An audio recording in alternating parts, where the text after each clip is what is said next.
예, 2023학년도 수능 연계교재 수능 완성입니다. 그죠? 실제 모의고사 이제 2회, 그죠? 두 번째 지문, 그죠? 회사의 어떤 분할 합병 봅시다. 뭐 경제 지문이네요. 그죠? 자, 한번 봅시다. 어려운가? 일단 회사가 성장하면서 규모가 커질수록, 그죠? 오히려 생산성은 떨어지는 현상이 나타나기도 한다.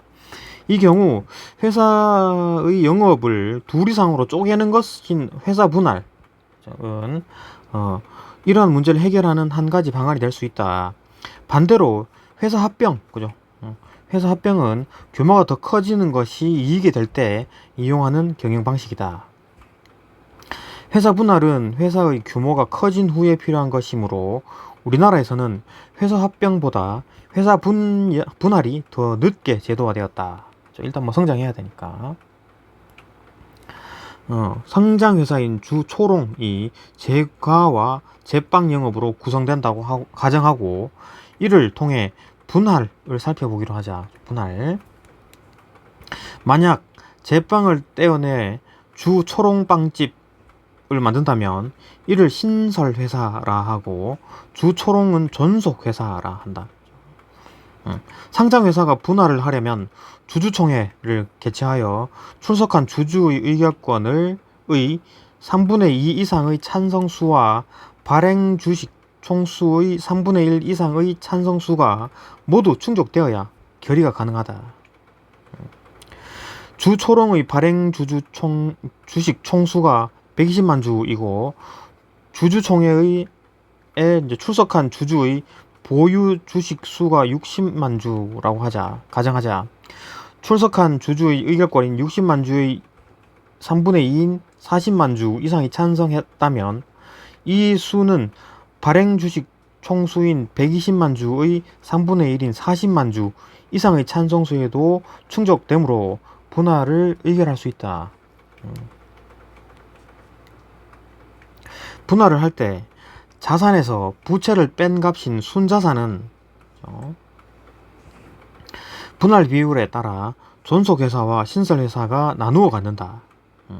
분할 비율을 구하는 방법은 분할 비율을 구하는 방법은 신설회사의 순자산을 분할 전 회사의 순자산으로 나누는 값이다. 분할 비율. 만약 이 값이 3분의 1이라면 0.3이라면 신설회사는 분할 전 회사가 소유한 순자산의 0.3배를 갖게 되며 나머지는 존속회사가 갖게 된다. 즉 주초롱의 순자산이 100억 원이라면 분할 후 순자산은 주초롱은 70억, 주초롱빵집은 30억이 되는 것이다. 이렇게 이제 재산을 나눈다. 그죠? 이러한 방식으로 신설회사가 만들어지면 이 회사의 주주를 누구로 할 것인가에 따라 인적 분할과 물적 분할로 구분된다. 인적 분할은 분할 전 회사의 주주들이 자신들의 지분율만큼 존속회사의 지분도 갖게 되고 신설회사의 지분도 갖게 된다. 즉 분할 전 지분율 10%인 주주는 분할 후에도 존속회사와 신설회사에 대해 각각 10%의 지분율로 직접 지배하게 된다. 반면에 물적 분할은 신설회사가 발행한 주식 전부를 존속회사가 가지고 가는 형태이며 신설회사가 발행한 주식 평가액은 신설회사의 순자산과 같다. 그래서 존속회사는 모회사, 신설회사는 자회사라고 부르는 종속적 관계를 갖는다.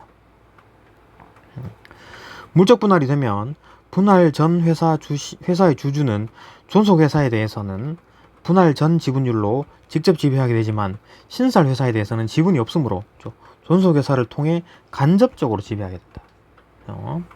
간접 지배.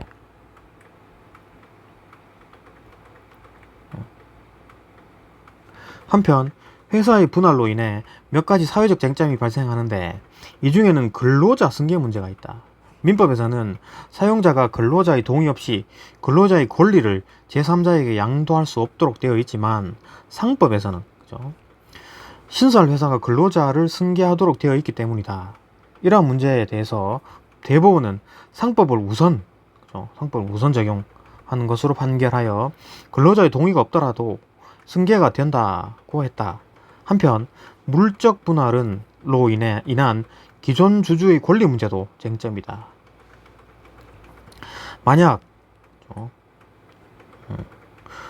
주초롱의 경영자가 이미 물적 분할된 주초롱 빵집에 대해 기업 공개를 하려는 결정을 내렸다고 가정하자, 기업 공개란 회사가 가진 지분을 다른 투자자에게 매각하는 것이다.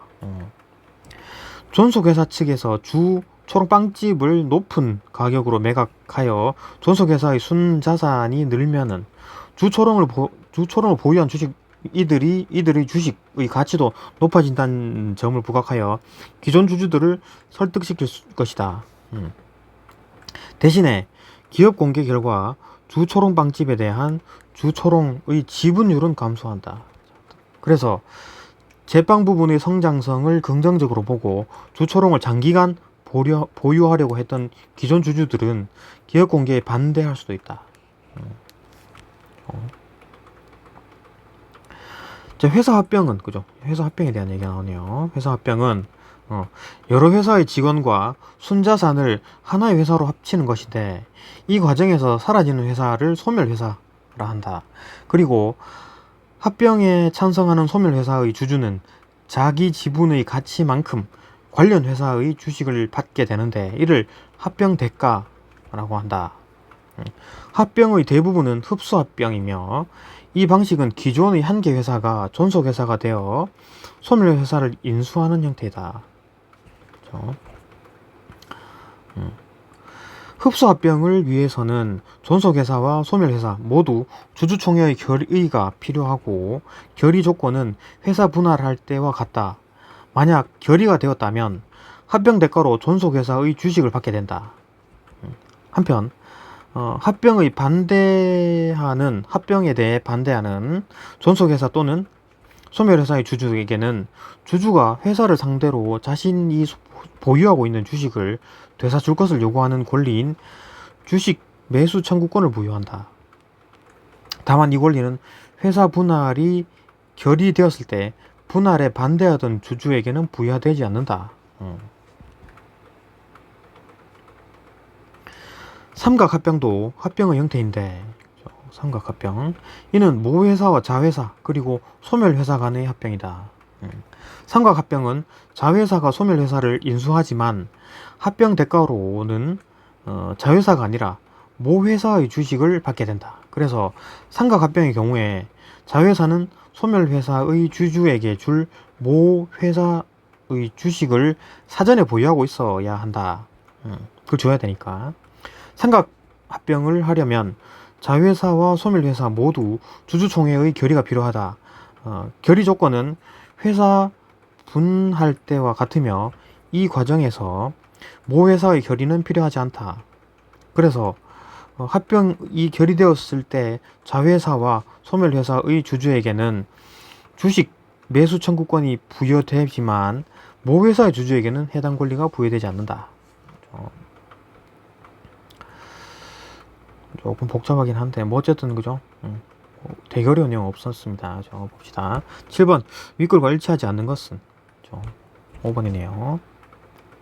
넘어갑니다. 8번 회사 합병에 대한 이해로 가장 적절한 것은 4번이네요. 자, 정지해서 풀어보고 넘어갑니다. 8번 9번 그림 나오고 적용 문제네요. 한번 봅시다. 다음은 회사 분할의 두 형태를 그림 가나로 나타낸 것이다. 이에 대한 설명으로 적절하지 않은 것. A는 뭐 분할 전 회사, B는 존속회사, C는 신설회사, 화살표는 지배의 어떤 방향이다. 봅시다. 글자부터 봐야 되죠. 뭐 답은 3번이네요. 그죠? 또 넘어갑니다. 10번. 10번 맞죠? 10번. 윗글을 봤던 보기에 대해를 이해한 내용으로 적절하지 않은 것. 그죠? 뭐 주제가 착한 맛, 어쩌고, 꼬꼬맛. 오케이. 봅시다. 답은 4번이네요. 그죠? 정지하고 풀어보시고 넘어갑니다. 11번. 이제 기울기 이후로 가장 적절한 것은 4번이네요. 그죠? 네, 풀어보고 넘어갑니다. 12번, 5위 문제네요. 그죠? A에서 E까지의 사전적 의미로 적절하지 않은 것. 2번이네요. 그죠? 자, 넘어갑니다. 네, 다 풀어봤기 때문에, 그죠? 네, 여기까지 보고 다음 영상으로 넘어갈게요.